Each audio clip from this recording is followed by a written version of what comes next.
On a cold and cloudy night, Noura, an adventurous young woman, decided to visit an old cottage far from the city. She had heard terrifying stories about this place, but her curiosity drove her to go. Rumor had it that the cottage was once the home of a strange doctor who lost his family and disappeared mysteriously decades ago. Noura entered the cottage cautiously, holding a small flashlight in her hand, observing the room with cracked walls and worn out furniture. The smell of mold filled the air, but she couldn't resist moving further. She began to feel an eerie chill, despite the fact that the cottage was entirely closed.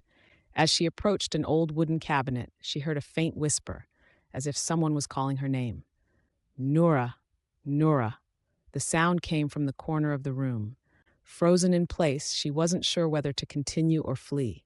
Summoning her courage, she moved towards the corner. When she reached it, she found an old mirror, looking as though it hadn't been touched for years. Oddly, the mirror didn't reflect her image, but instead showed a woman in a white dress standing right behind Noura. Startled, Noura stepped back, trying to distance herself from the mirror, but the woman suddenly appeared in front of her in reality, staring at her with a cold gaze. The woman. "You are Noura, aren't you?" With a trembling voice, Noura replied, "Yes. Who are you?"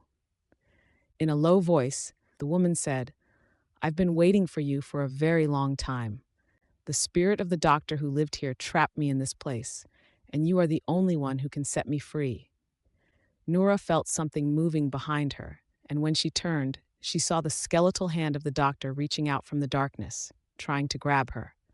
She began to run towards the exit, but before she could reach the door, the skeletal figure lunged at her, screaming, "You won't escape, Noura!